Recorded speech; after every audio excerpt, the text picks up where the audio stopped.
ओम श्री सद्गुरुदेव भगवान की जय। ओम श्री परमात्मने नमः। अथ पंचमो अध्यायः। अध्याय 3 में अर्जुन ने प्रश्न रखा कि भगवान, जब ज्ञान योग आपको श्रेष्ठ मान्य है तो आप मुझे भयंकर कर्मों में क्यों लगाते हैं। अर्जुन को निष्काम कर्म योग की अपेक्षा ज्ञान योग क्यों सरल प्रतीत हुआ। लगता है क्योंकि ज्ञान योग में हारने पर देवत्व और विजय में महामहिम स्थिति दोनों ही दशाओं में लाभ ही लाभ प्रतीत हुआ। अब तक अर्जुन ने भली प्रकार समझ लिया है कि दोनों ही मार्गों में कर्म तो करना ही पड़ेगा। योगेश्वर उसे संशय रहित होकर तत्वदर्शी महापुरुष की शरण लेने के लिए भी प्रेरित करते हैं, क्योंकि समझने के लिए वही एक स्थान है। अतः दोनों मार्गों में से एक चुनने से पूर्व उसने निवेदन किया। अर्जुन उवाच, संन्यासं कर्मणां कृष्ण पुनर्योगं च संससि यच्छेयतयोरेकं तन्मे ब्रूहि सुनिश्चितम्। हे श्री कृष्ण, आप कभी संन्यास माध्यम से किए जाने वाले कर्म की और कभी निष्काम दृष्टि से किए जाने वाले कर्म की प्रशंसा करते हैं। इन दोनों में से एक जो भली प्रकार आपका निश्चय किया हुआ हो, जो परम कल्याणकारी हो, उसे मेरे लिए कहिए। कहीं जाने के लिए आपको 2 मार्ग बताए जाए तो आप सुविधाजनक मार्ग अवश्य पूछेंगे। यदि नहीं पूछते तो आप जाने वाले नहीं हैं। इस पर योगेश्वर श्री कृष्ण ने कहा। श्री भगवान उवाच, संन्यासः कर्मयोगश्च निःश्रेयसकरा भुवः तयोस्तु कर्म संन्यासात् कर्मयोगो विशिष्यते। अर्जुन, संन्यास माध्यम से किया जाने वाला कर्म अर्थात ज्ञान मार्ग से किया जाने वाला कर्म और कर्मयोग निष्काम भावना से किया जाने वाला कर्म, ये दोनों ही परम श्रेय को देने वाले हैं।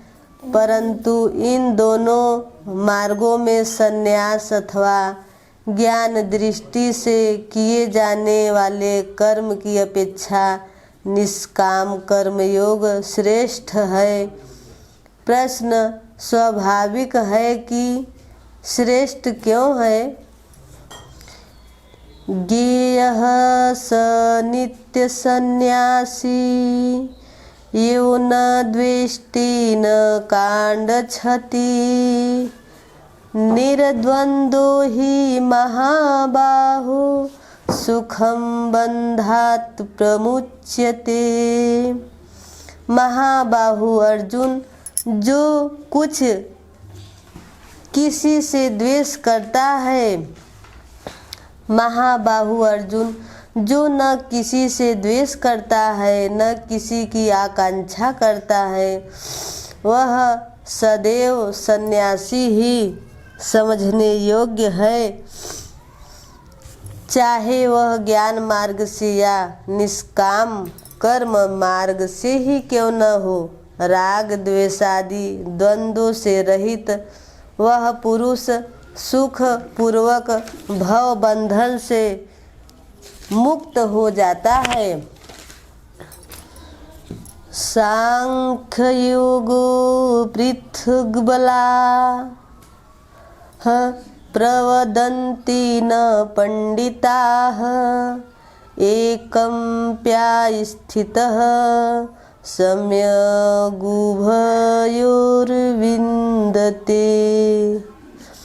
फलम निष्काम कर्म योग तथा ज्ञान योग, इन दोनों को वही अलग अलग बताते हैं जिनकी समझ इस पथ में अभी बहुत हल्की है, न कि पूर्ण ज्ञाता पंडित लोग, क्योंकि दोनों में से एक में भी अच्छी प्रकार स्थित हुआ पुरुष दोनों के फल रूप परमात्मा को प्राप्त होता है।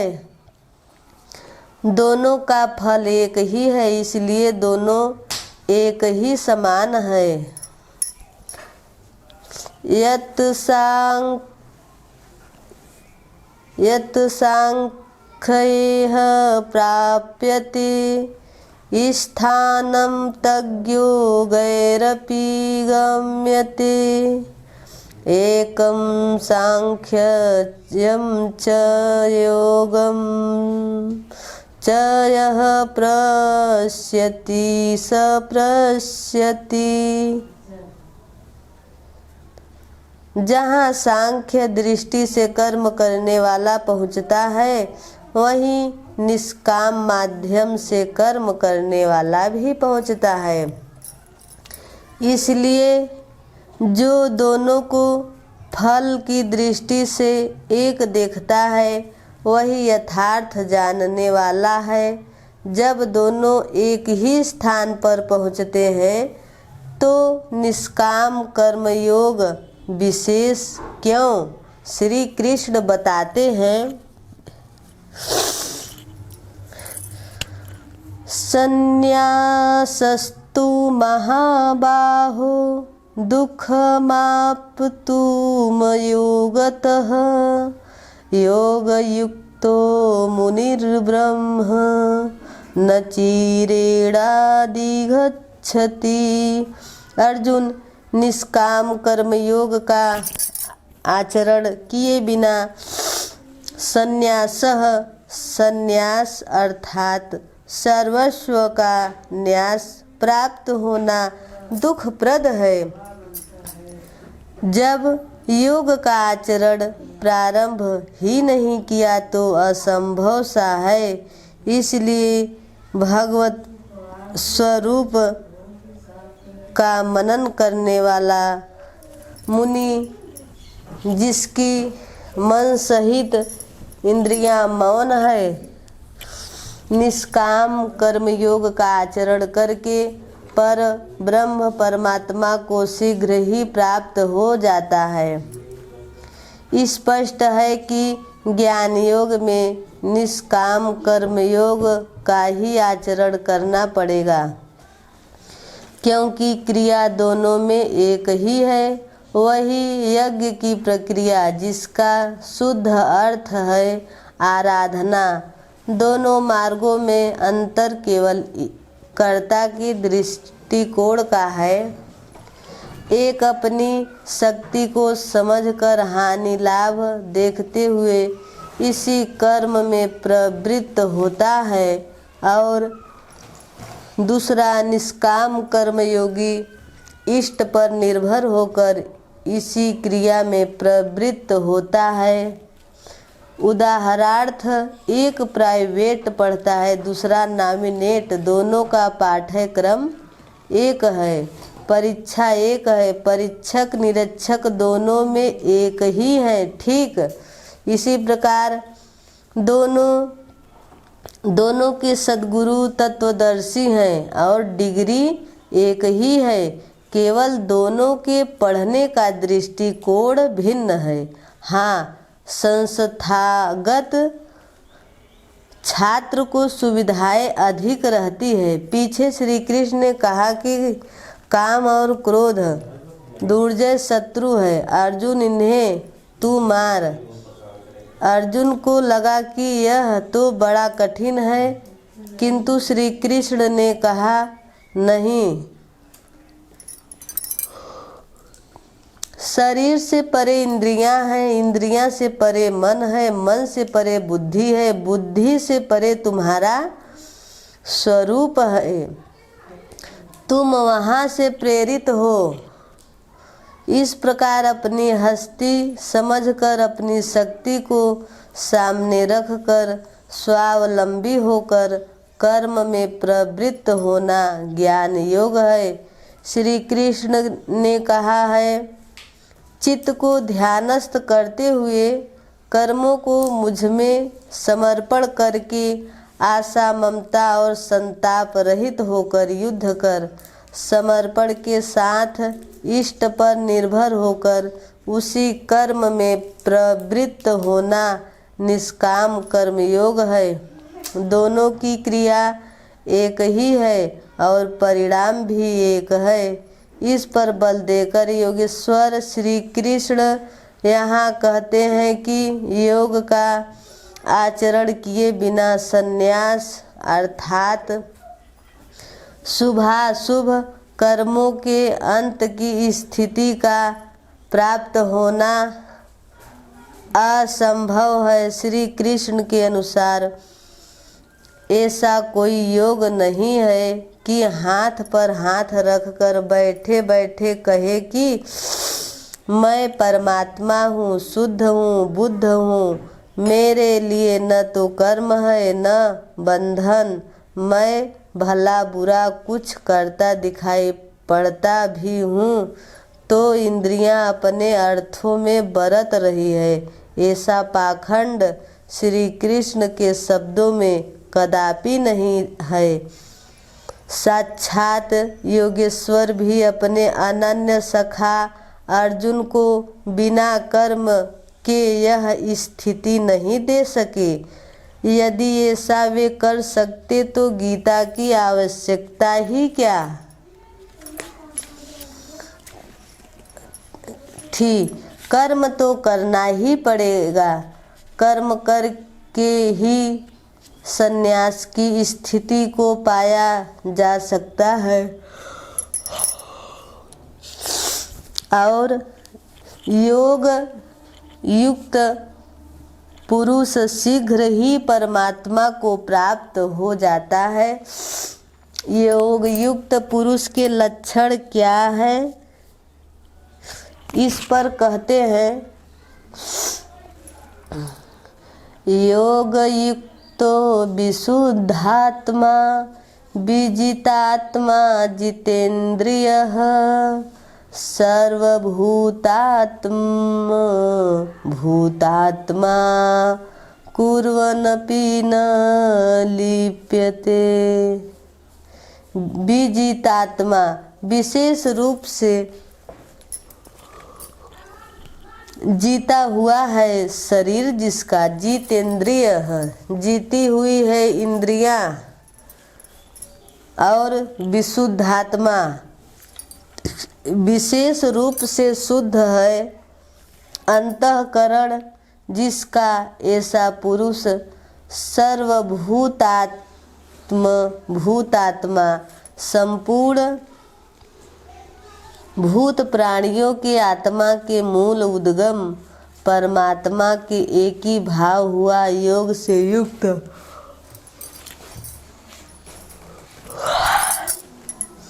वह कर्म करता हुआ भी उससे लिप्त नहीं होता तो करता क्यों है। पीछे वालों में परम कल्याणकारी बीज का संग्रह करने के लिए लिप्त क्यों नहीं होता, क्योंकि संपूर्ण प्राणियों का जो मूल उद्गम है जिसका नाम परम तत्व है, उस तत्व में वह स्थित हो गया। आगे कोई वस्तु नहीं जिसकी शोध करे। पीछे वाली वस्तुएं छोटी पड़ गई तो भला आसक्ति किसमें करे, इसलिए वह कर्मों से आवृत्त नहीं होता।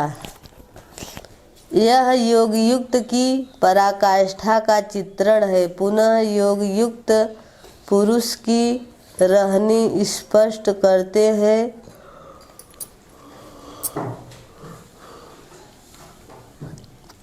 कि वह करते हुए भी उससे लिप्त क्यों नहीं होता। नैव किंचित करोमीति युक्तो मन्येत तत्त्ववितः वित् पश्य शृण्वन् निष्पृशन् जिघ्रन् शृण् गच्छन् स्वरूपं श्वसन् प्रलव विसृजन् गृह्णन्निमिषन्नपि इन्द्रियार्थेषु वर्तन्त इति धारयन्। तत्वदर्शी अर्थात परम तत्व परमात्मा को साक्षात्कार सहित जानने वाले योग युक्त पुरुष की यह मनः स्थिति अर्थात अनुभूति है कि मैं किंचित मात्र भी कुछ नहीं करता हूँ। यह उसकी कल्पना नहीं बल्कि यह स्थिति उसने कर्म करके पाई है। यथा युक्तो मन्येत, अब प्राप्ति के पश्चात वह सब कुछ देखता हुआ, सुनता हुआ, स्पर्श करता, सूंघता, भोजन करता, गमन करता, सोता, श्वास लेता, बोलता, त्याग करता, ग्रहण करता, आँखों को खोलता और मीचता हुआ भी इंद्रियां अपने अर्थों में बरतती है, ऐसी धारणा वाला होता है। परमात्मा से बढ़कर कुछ है ही नहीं और जब उसमें वह स्थिति ही है तो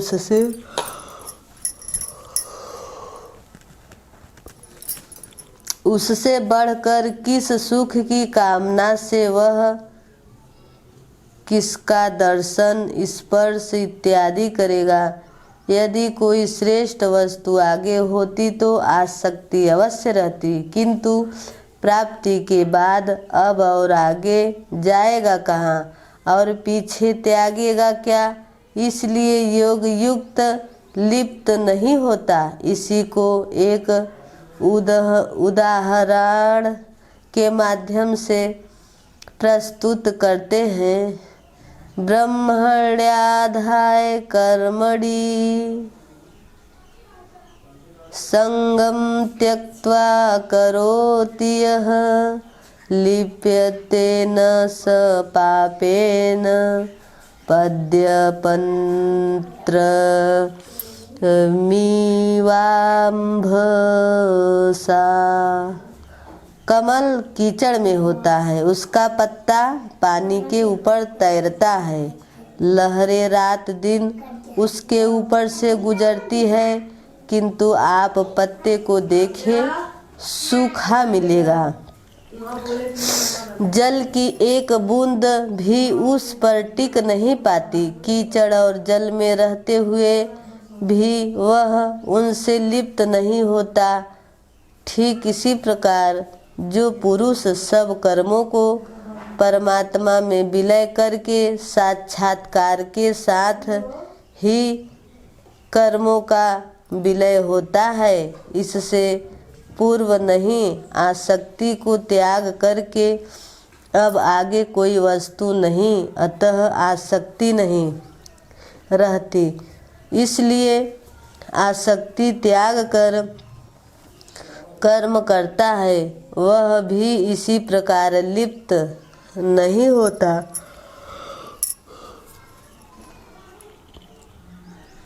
फिर वह करता क्यों है? आप लोगों के लिए, समाज के कल्याण साधन के लिए, पीछे वालों के मार्गदर्शन के लिए इसी पर बल देते हैं।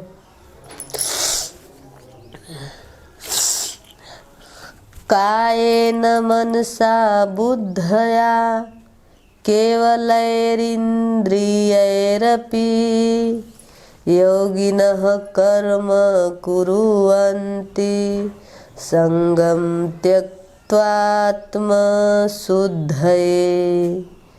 योगी जन केवल इंद्रिय, मन, बुद्धि और शरीर द्वारा भी आसक्ति त्याग कर आत्मशुद्धि के लिए कर्म करता है। जब कर्म ब्रह्म में विलीन हो चुके तो क्या आप भी आत्मा अशुद्ध ही है? नहीं, वे भूतात्मा हो चुके हैं। संपूर्ण प्राणियों में वे अपनी ही आत्मा का प्रसार देखते हैं। उन समस्त आत्माओं की शुद्धि के लिए आप सबका मार्गदर्शन करने के लिए वे कर्म में बरतते हैं। शरीर, मन, बुद्धि तथा केवल इंद्रियों से वह कर्म करता है।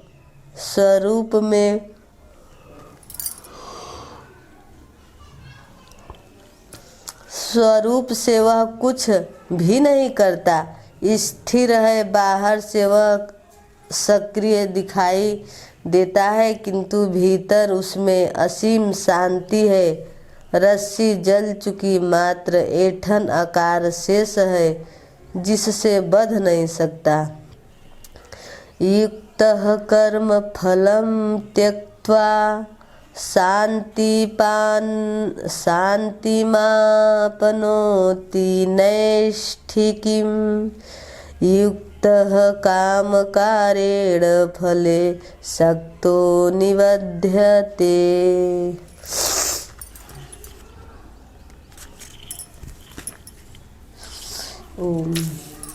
योग युक्त अर्थात योग के परिणाम को प्राप्त पुरुष जो सब प्राणियों के आत्मा के मूल परमात्मा में स्थित है। ऐसा योग कर्म के फल को त्याग कर, कर्मों का फल परमात्मा उससे भिन्न नहीं है, इसलिए अब कर्म फल को त्याग कर नैष्ठिकीं शांतिम आपुनन्ति, शांति की अंतिम अवस्था को प्राप्त होता है, जिसके आगे कोई शांति शेष नहीं है, जिसके पश्चात वह कभी अशांत नहीं होगा। किंतु अयुक्त पुरुष जो योग के परिणाम से युक्त नहीं है, अभी रास्ते में है, ऐसा पुरुष फल में आसक्त हुआ। फल है परमात्मा, उसमें उसका आसक्त होना आवश्यक है। इसलिए फल में आसक्त होने पर भी काम कारेण निबध्यते, कामना करके बध जाता है, अर्थात पूर्ति प्रयत्न कामनाएं जागृत होती है। अतः साधक को पूर्ति प्रयत्न सावधान रहना चाहिए। महाराज जी कहा करे हो तनिको हम अलग भगवान अलग है तो माया कामयाब हो सकती है। कल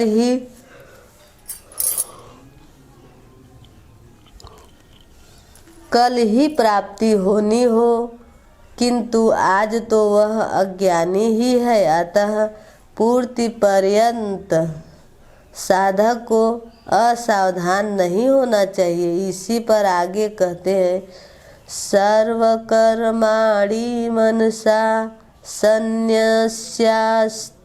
सुखं वशी, नवद्वारे पूरे देहि नैव कुर्वत्र कारयन्। जो संपूर्ण रूप से स्ववश है, जो शरीर, मन, बुद्धि और प्रकृति से परे स्वयं में स्थित है। ऐसा वशी पुरुष निसंदेह न कुछ करता है न कराता है। पीछे वालों से कराना भी उसकी आंतरिक शांति का स्पर्श नहीं कर पाता। ऐसा स्वरूपस्थ पुरुष शब्द आदि विषयों को उपलब्ध कराने वाले 9 द्वारे, 2 कान, 2 नेत्र, 2 नासिका, छिद्र, 1 मुख, उपस्थ एवं पायु वाले शरीर रूपी घर में सब कर्मों को मन से त्याग कर स्वरूपानंद में ही स्थित रहता है। यथार्थतः वह न कुछ करता है और न कराता है। इसी को पुनः श्री कृष्ण दूसरे शब्दों में कहते हैं कि वह प्रभु न कुछ करता है न कराता है। सद्गुरु भगवान प्रभु स्वरूपस्थ महापुरुष युक्त इत्यादि एक दूसरे के पर्याय है। अलग से कोई भगवान कुछ करने नहीं आता।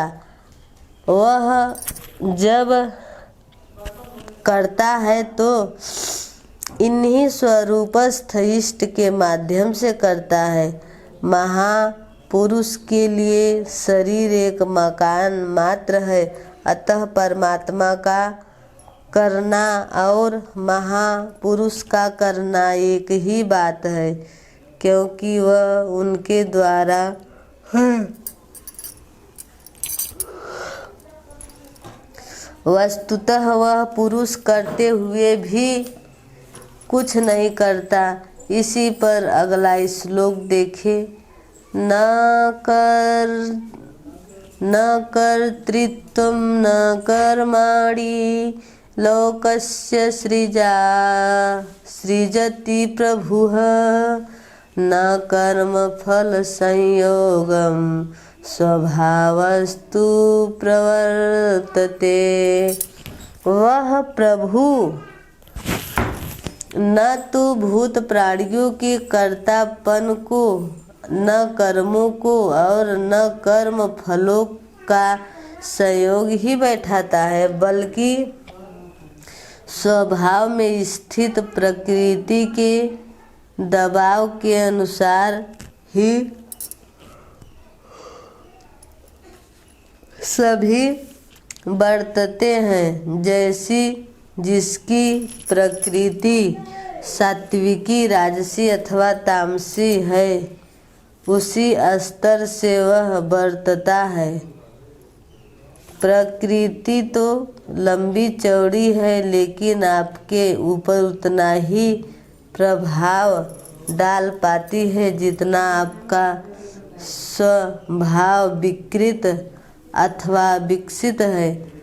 प्रायः लोग कहते हैं कि करने कराने वाले तो भगवान हैं, हम तो यंत्र मात्र हैं, हमसे भी भला करावे अथवा बुरा। किंतु योगेश्वर श्री कृष्ण कहते हैं कि न वह प्रभु स्वयं करता है न कराता है और न वह जुगाड़ ही बैठाता है। लोग अपने स्वभाव में स्थित प्रकृति के अनुरूप बरतते हैं, स्वतः कार्य करते हैं। वह अपने आदत से मजबूर होकर करते हैं, भगवान नहीं करते। तब लोग कहते क्यों हैं कि भगवान करते हैं। इस पर योगेश्वर बताते हैं, नादत्ते कस्यचित् पापं न चैव सुकृतं विभुः अज्ञानेनावृतं ज्ञानं तेन मुहन्ति जन्तवः। जिसे अभी प्रभु कहा उसी को यहाँ विभु कहा गया है, क्योंकि वह संपूर्ण वैभव से युक्त है। प्रभुता एवं वैभव से संयुक्त वह परमात्मा न किसी के पाप कर्म को और न किसी के पुण्य कर्मों को ही ग्रहण करता है। फिर भी लोग कहते क्यों हैं? इसलिए कि अज्ञान द्वारा ज्ञान ढका हुआ है। उन्हें अभी साक्षात्कार सहित ज्ञान तो हुआ नहीं,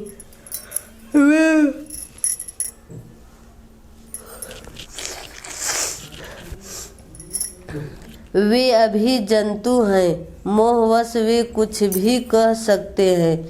ज्ञान से क्या होता है इसे स्पष्ट करते हैं। ज्ञानेन तु तद ज्ञानम येषां नासीतात्मनः तेषामादित्यवज् ज्ञानं प्रकाशयति तत्परम्। जिसके अंतःकरण का एक अज्ञान जिसने ज्ञान को ढक रखा था, आत्म साक्षात्कार द्वारा नष्ट हो गया है और इस प्रकार जिसने ज्ञान को प्राप्त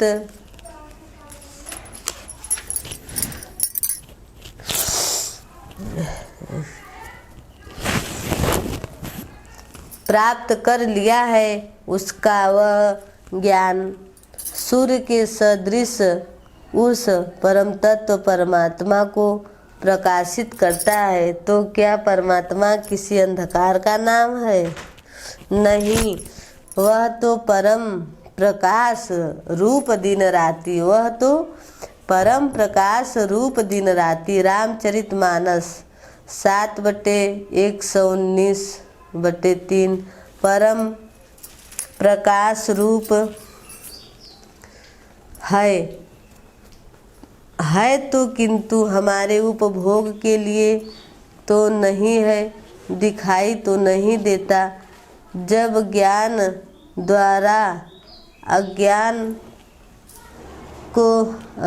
का आवरण हट जाता है तो उसका वह ज्ञान सूर्य के सदृश परमात्मा को अपने में प्रवाहित कर लेता है। फिर उस पुरुष के लिए कहीं अंधकार नहीं रह जाता। वह ज्ञान का स्वरूप क्या है? तद्बुद्धयस्तदात्मान स्तनिष्ठास्तत्परायणाः गच्छन्त्य पुनरावृत्तिं ज्ञाननिर्धूतकल्मषाः। जब उस परम तत्व परमात्मा के रूप बुद्धि हो, तत्व के अनुरूप प्रवाहित हो, परम तत्व परमात्मा में एक ही भाव से उसकी रहनी हो और उसी से परायण हो, इसी का नाम ज्ञान है। वाद विवाद का नाम ज्ञान नहीं है। इस ज्ञान द्वारा पाप रहित हुआ पुरुष पुनरागमन रहित परम गति को प्राप्त होता है। परम गति को प्राप्त पूर्ण जानकारी से युक्त पुरुष ही पंडित कहलाते हैं। विद्या विनय संपन्ने ब्रह्मणे हविहस्तिनि सुनिश्चैव स्वापाके च पंडिताः समदर्शिनः। ज्ञान के द्वारा जिनका पाप समन हो चुका है, जो अपुनरावर्ती परम गति को प्राप्त है, इसी ज्ञानी जन विद्या नियुक्त ब्राह्मण तथा चांडाल में, गाय और कुत्ते में तथा हाथी में समान दृष्टि वाले होते हैं। उनकी दृष्टि में विद्या विनय युक्त ब्राह्मण न तो कोई विशेषता रखता है और न चांडाल कोई हीनता रखता है। गाय धर्म है, न कुत्ता धर्म, और हाथी विशालता ही रखता है। पंडित ज्ञाता जन समदर्शी है, समदर्शी और समवर्ती होते हैं। उनकी दृष्टि चमड़ी पर नहीं रहती बल्कि आत्मा पर रहती है।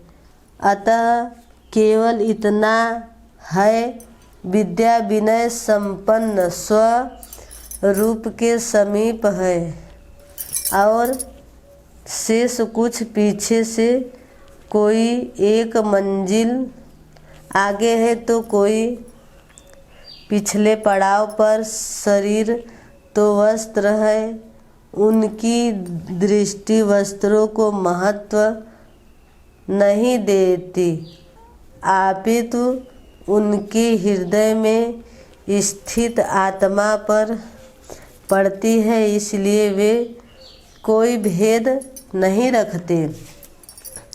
श्री कृष्ण ने पर्याप्त गो सेवा की थी। उन्हें गाय के प्रति गौरवपूर्ण शब्द कहना चाहिए था, किंतु उन्होंने ऐसा कुछ नहीं कहा। श्री कृष्ण ने गाय को धर्म में कोई स्थान नहीं दिया। उन्होंने केवल इतना माना कि अन्य जीवात्माओं की तरह उसमें भी आत्मा है। गाय का आर्थिक समत्व जो भी हो, उसका धार्मिक विशिष्ट परवर्ती लोगों की देन है। श्री कृष्ण ने पीछे बताया कि अविवेकियों की बुद्धि अनंत शाखाओं वाली होती है, इसलिए वे अनंत क्रियाओं का विस्तार कर लेते हैं। दिखावटी शोभा युक्त वाणी में वे उसे व्यक्त भी करते हैं। उनकी वाणी की छाप जिनके चित्त पर पड़ती है, उनकी भी बुद्धि नष्ट हो जाती है। वे कुछ पाते नहीं, नष्ट हो जाते हैं। जबकि निष्काम कर्म योग में अर्जुन निर्धारित क्रिया एक ही है। यज्ञ की प्रक्रिया, आराधना, गाय, कुत्ता, हाथी, पीपल, नदी का धार्मिक महत्व, इन अनंत शाखा वालों की देन है। यदि इनका कोई धार्मिक महत्व होता तो श्री कृष्ण अवश्य कहते, हाँ, मंदिर, मस्जिद इत्यादि पूजा के स्थल आरंभिक काल में अवश्य है। वहाँ प्रेरणादायक सामूहिक उपदेश है। जो तो सामूहिक उपदेश है तो उनकी उपयोगिता अवश्य है। वे धर्मोपदेश केंद्र है। प्रस्तुत श्लोक में दो पंडितों की चर्चा है। एक पंडित तो वह है जो पूर्ण ज्ञाता है और दूसरा वह जो विद्या विनय संपन्न है। वे दोनों कैसे? वस्तुतः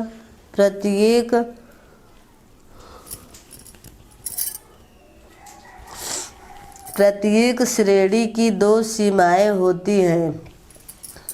एक तो अधिकतम सीमा पराकाष्ठा और दूसरी प्रवेशिका अथवा निम्नतम सीमा। उदाहरण के लिए भक्ति की निम्नतम सीमा वह है जहाँ से भक्ति आरंभ की जाती है।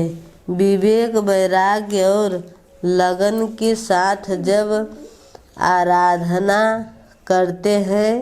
और अधिकतम सीमा वह है जहाँ भक्ति अपना परिणाम देने की स्थिति में होती है। ठीक इसी प्रकार ब्राह्मण श्रेणी में जब ब्रह्म में प्रवेश दिलाने वाली क्षमताएं और जो उस समय विद्या होती है, विनय होता है, मन का समन, इंद्रियों का दमन, अनुभवी संन्यास का संचार, धारावाही चिंतन, ध्यान और समाधि इत्यादि ब्रह्म में प्रवेश दिलाने वाली सारी योग्यताएं उसके अंतराल में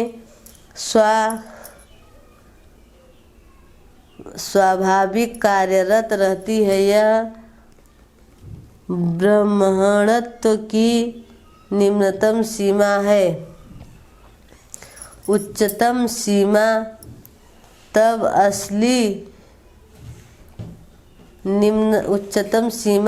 आती है जब क्रमशः उन्नत होते होते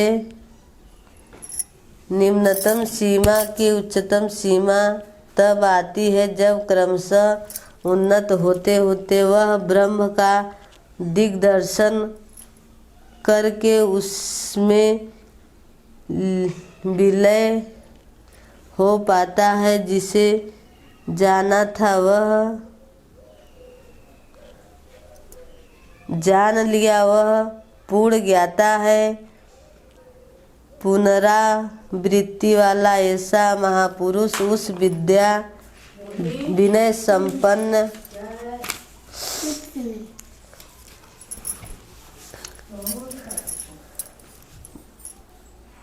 ब्राह्मण, चांडाल, कुत्ता, हाथी और गाय सब पर समान दृष्टि वाला होता है, क्योंकि उसकी दृष्टि हृदय स्थित आत्मा स्वरूप पर पड़ती है।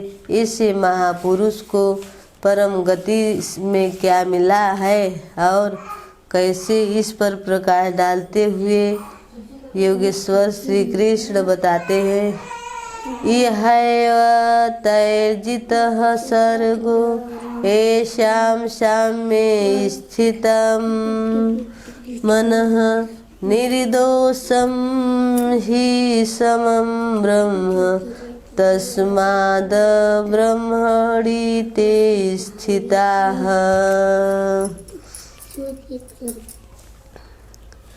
उन पुरुषों द्वारा जीवित अवस्था में ही संपूर्ण संसार जीत लिया गया, जिसका मन परम तत्व में स्थित है। मन के समत्व का संसार जीतने से क्या संबंध? संसार मिट ही गया तो वह पुरुष रहा कहाँ? श्री कृष्ण कहते हैं, निर्दोषम ही सम ब्रह्म। वह ब्रह्म निर्दोष और सम है। इधर उसका मन भी निर्दोष और सम स्थिति वाला हो गया। तस्मात् ब्रह्मणि ते स्थिताः, इसलिए वह ब्रह्म में स्थित हो जाता है। इसी का नाम अपुनरावर्ती परम गति है। यह कब मिलती है? जब संसार रूपी शत्रु जीतने में आ जाए। संसार कब जीतने में आता है? जब मन का निरोध हो जाए, समत्व में प्रवेश पा जाए, क्योंकि मन का प्रसार ही जगत है। मन जब ब्रह्म में स्थित हो जाता है तब ब्रह्मविद का लक्षण क्या है उसकी रहनी स्पष्ट करते हैं। न प्रहृष्यत् प्रियं प्राप्य, नोद्विजेत प्राप्य चाप्रियं, स्थिरबुद्धिर्सम्मूढो ब्रह्मविद् ब्रह्मणि स्थितः।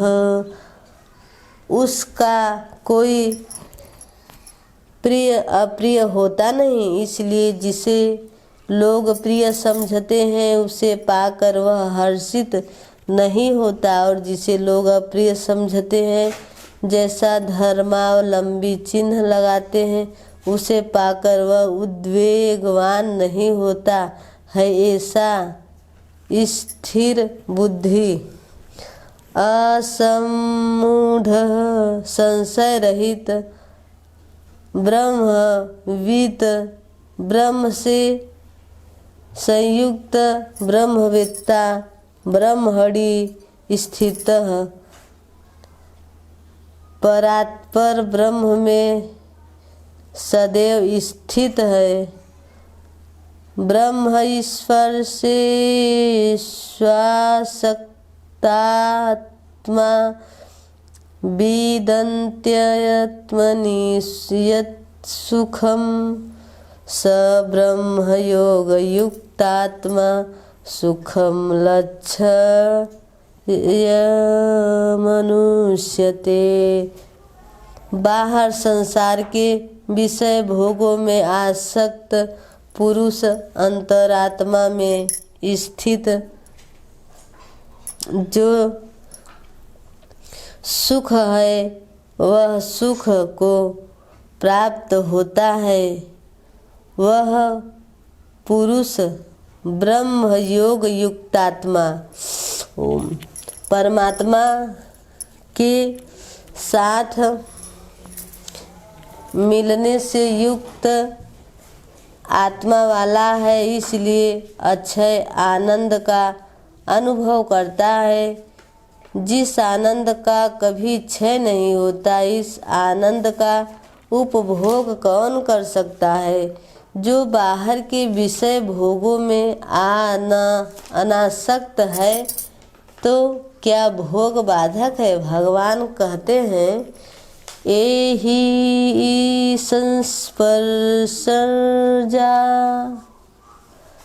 भोगा दुःखयोनय एव ते अध्यन्तत्वकान्ते न तेषु रमते बुद्धिः।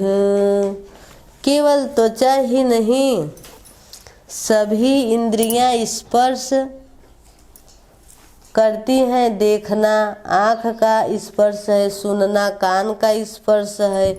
इसी प्रकार इंद्रियों और विषयों के संयोग से उत्पन्न होने वाले सभी योग यद्यपि भोगने में प्रिय प्रतीत होते हैं, किंतु निसंदेह वे सब दुखद योनियों के ही कारण हैं। वे लोग ही योनियों के कारण हैं। इतना ही नहीं, वे भोग पैदा होने और मिटने वाले नाशवान हैं, इसलिए कौन्ते विवेक पुरुष उनमें नहीं फंसता। इंद्रियों के इन स्पर्शों में रहता क्या है? काम और क्रोध, राग और द्वेष। इस पर श्री कृष्ण कहते हैं, संकोति हैव यः सोढुं प्राक् शरीर विमोक्षणां काम क्रोधो दभवं वेगं सयुक्तः स सुखी नरः। इसलिए जो मनुष्य शरीर के नाश होने से पहले ही काम और क्रोध से उत्पन्न हुए वेग को सहन करने में, मिटा देने में सक्षम है, वह नर न रमन करने वाला है। वह इस लोक में योग से युक्त है और वही सुखी है जिसके पीछे दुख नहीं है। उस सुख में अर्थात परमात्मा में स्थिति वाला है। जीते जी ही इसकी प्राप्ति का विधान है, मरने पर नहीं। संत कबीर ने इसी को स्पष्ट किया, अवधू जीवत में कर आशा।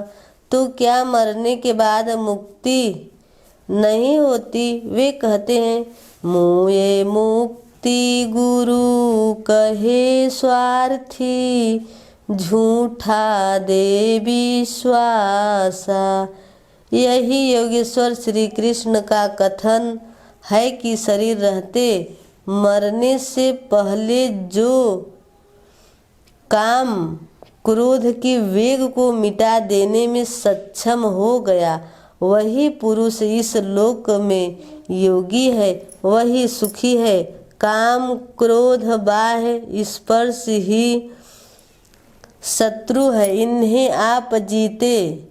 इसी पुरुष के लक्षण पुनः बता रहे हैं। यो अंतः सुखो अंतरारामस्तथान्तर ज्योतिरेव यः स योगी ब्रह्म निर्वाणं ब्रह्मभूतो अधिगच्छति। जो अंतरात्मा में ही सुख वाला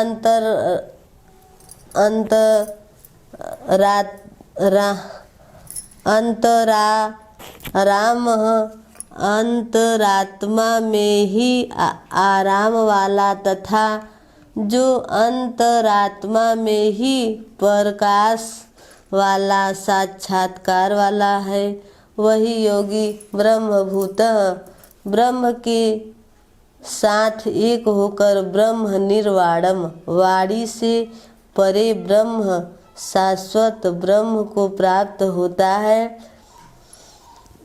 अर्थात पहले विकारों काम क्रोध का दर्शन, फिर काम क्रोध का अंत, फिर दर्शन, फिर प्रवेश। आगे देखें, लभन्ते ब्रह्म निर्वाणमृषयः क्षीणकल्मषाः छिन्नद्वेधाया यतात्मानः सर्वभूतहिते रताः। परमात्मा का साक्षात्कार करके जिनका पाप नष्ट हो गया, जिनकी दुविधाएं नष्ट हो गई है, जो स्वयं गड्ढे में है, वह दूसरों को क्या बाहर निकालेगा। इसलिए करुणा महापुरुष का स्वाभाविक गुण हो जाता है तथा यतात्मा न जितेंद्रिय ब्रह्मवेत्ता पुरुष शांति पर ब्रह्म को प्राप्त होते हैं, उसी महापुरुष की स्थिति पर पुनः प्रकाश डालते हैं। काम क्रोध वियुक्तानां यतिनायत चेतसाम् अभितो ब्रह्म निर्वाणं वर्तते विदितात्मनं। काम और क्रोध से रहित जीते हुए चित्त वाले परमात्मा का साक्षात्कार किए हुए ज्ञानी पुरुष के लिए सब ओर से शांत पर ब्रह्म ही प्राप्त है। बार बार योगेश्वर श्री कृष्ण उस पुरुष की रहनी पर बल दे रहे हैं जिससे प्रेरणा मिले। प्रश्न लगभग पूर्ण हुआ। अब वे पुनः बल देते हैं कि इस स्थिति को प्राप्त करने का आवश्यक अंग श्वास पर श्वास का चिंतन है। यज्ञ की प्रक्रिया में प्राण में अपान का हवन, अपान में प्राण का हवन, प्राण और अपान दोनों की गति का निरोध होने उन्होंने बताया है, उसी को समझा रहे हैं। स्पर्शान कृत्वा बहिर्बाह्यस्याश्चु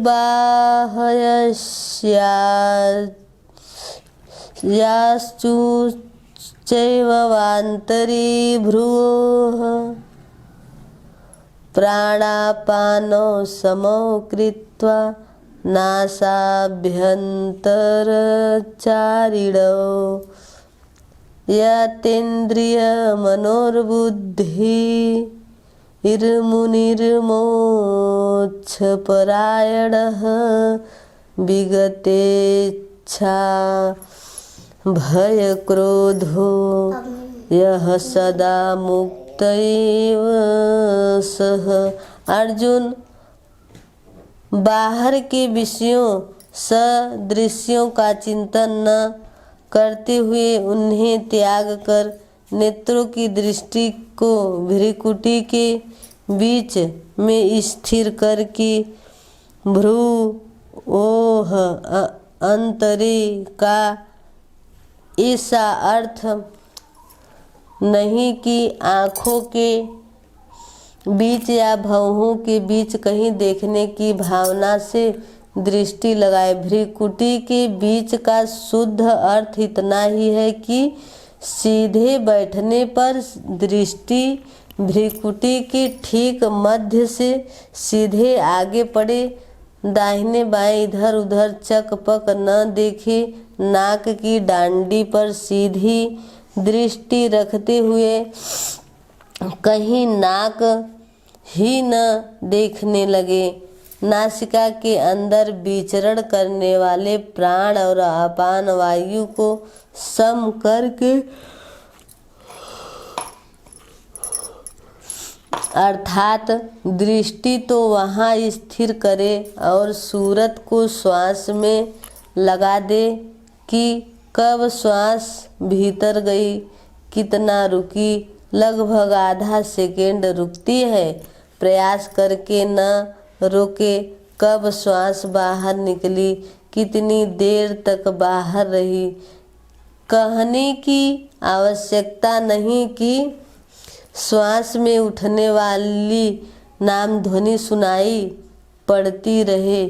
इस प्रकार श्वास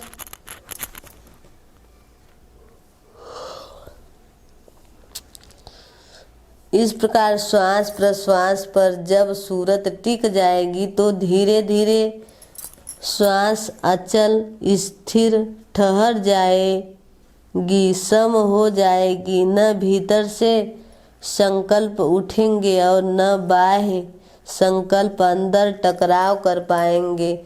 बाहर के भोगों का चिंतन तो बाहर ही त्याग दिया गया।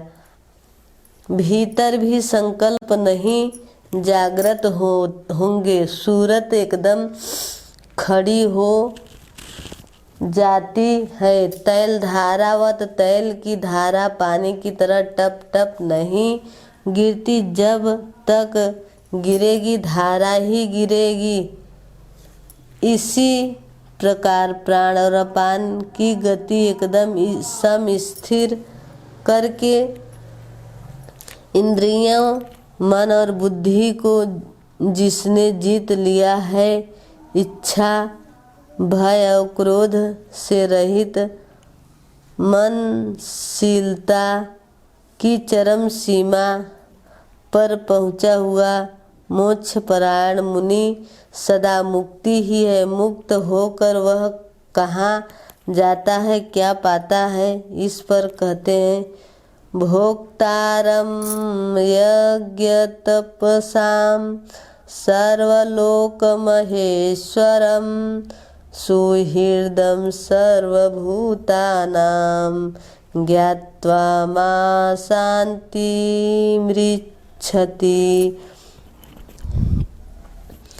वह मुक्त पुरुष मुझे यज्ञ और तपों का भोगने वाला, संपूर्ण लोकों के ईश्वरों का भी ईश्वर, संपूर्ण प्राणियों का सर्व स्वार्थ रहित हितैषी ऐसा साक्षात्कार जानकर शांति को प्राप्त होता है।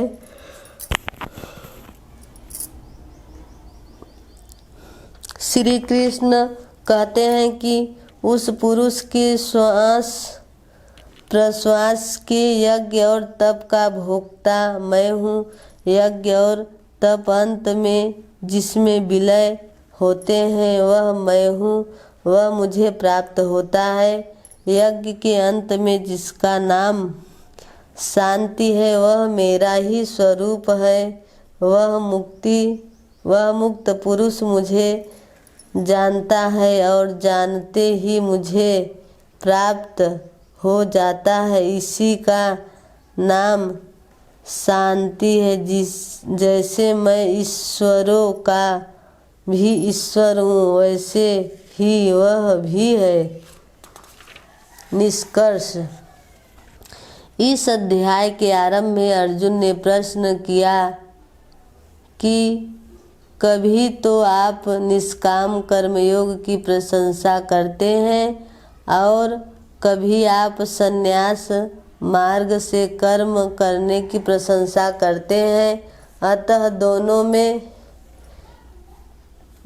में एक को जो आपका सुनिश्चित किया हो परम कल्याणकारी हो उसे कहिए।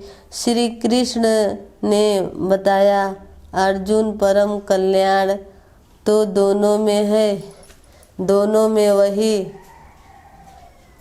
निर्धारित यज्ञ की क्रिया ही की जाती है।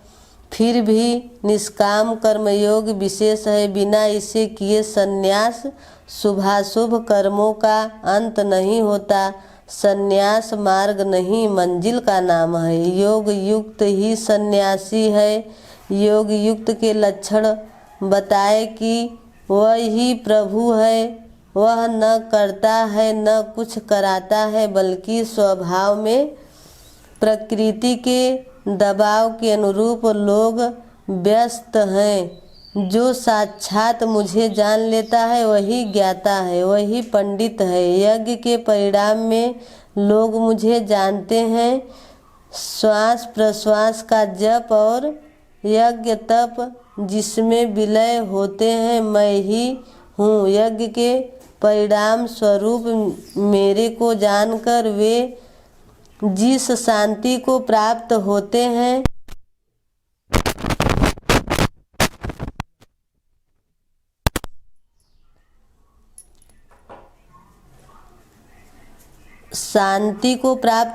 हैं, वह भी मैं ही हूँ। अर्थात श्री कृष्ण जैसा महापुरुष जैसा स्वरूप उस प्राप्ति वाले को भी मिलता है। वह भी ईश्वरों का ईश्वर आत्मा का भी आत्मस्वरूपमय हो जाता है, उस परमात्मा के साथ एक ही भाव पा लेता है। एक होने में जन्म चाहे जितने लगे। इस अध्याय में स्पष्ट किया कि यज्ञ तपों का भोक्ता महापुरुषों के भी अंदर रहने वाली शक्ति महेश्वर है। अतः ओम तत्सदिति श्रीमद्भगवद्गीता सुपनिषत्सु ब्रह्म विद्यायां योगशास्त्रे श्री कृष्णार्जुन संवादे यज्ञो भोक्ता महापुरुष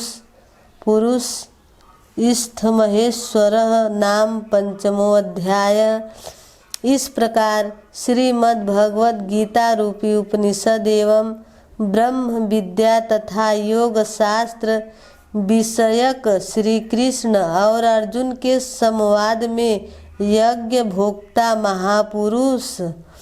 महापुरुषस्थ महेश्वर नामक 5वां अध्याय पूर्ण होता है। इति श्रीमद् परमहंस परमानंदस्य शिष्य स्वामी सद्गुरुदेव भगवान कृते श्रीमद् भगवद गीतायाः यथार्थ गीता भाष्ये यज्ञ भोक्ता महापुरुषस्थ